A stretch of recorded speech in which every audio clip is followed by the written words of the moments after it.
Kasi simula bukas, please mo ganitong babae na.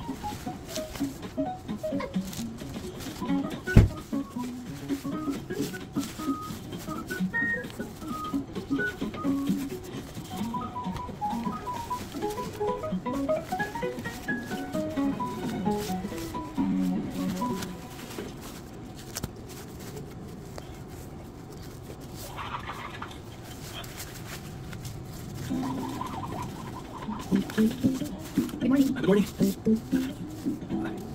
Mukha ka. Bakit? Naisip mo mag-jump yun? Morning training. Mamaya na ba ikakabit yung gym method na? Medyo magulo pa yung bahay. Ayos lang. Ako bahala. Yung susunod yan, sasabihin kita na yung lahat ng dahilan para hindi ka kailan. Titinan ka ng may pagmamahal at gusto lagi kang kayakap.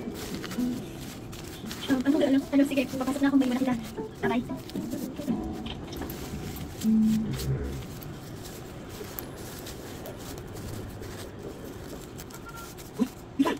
Good morning. Ayos ah. Bakit maganda mo yata ngayon? May date ka ba mamaya? Lagi kaya siya maganda. Oo nga, dapat ba kapag may date lang? Oo nga, tama. Sabi ako. Mali talaga.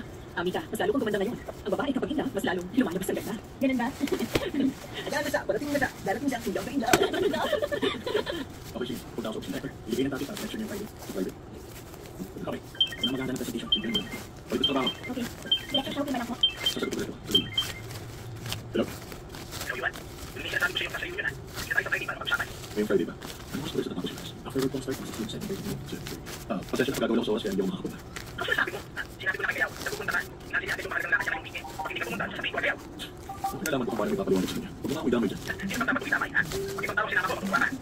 Oo, sige, pupunta na ako. Malilate na ako. Dito na lang tayo doon. Okay, mag-iintay kami. Oo niya. Bye.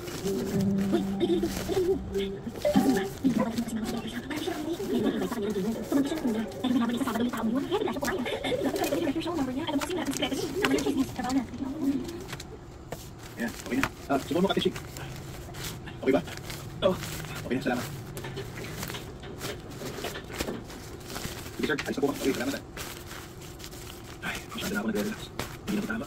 Ayos na, huwag kang madali. Makinig ka sa akin. Kailangan mo akong higpitan. Isipin mo kung paano kita tinatrato.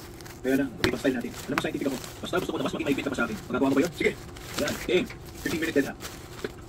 Grabe, may puso ka. Napakisipa ka ng 15 minutes eh. Yung base, problema sa gamit. Pwede ka namin i-train doon. Bakit kailangan mag-install ka pa dito sa bahay? Hindi mo pa rin ba talaga nakikits? Ano ba? Pagmamahal. Anong pinag ng pagmamahal? Isipin mo. Pag nag-train ka dito, at ang trabaho si Mika, hindi makikita. Hinintay ko muna siya ma-okay. Saka ako mag-train. Okay na ba yun? Seryoso ka ba? Bakit? Hindi ba pwede? Captain, base sa rules natin. Times 3 ang penalty. Sige, okay. Sabihin mo na lahat ngayon, hindi nakakapit ko pa dyan. Yun lang. Makikita ko na lang. Makita mali. Kami dalawa ni Mika. Hindi ba kayo okay? Ano kailangan ko makita? Napakaslo mo talaga. Kapit lang.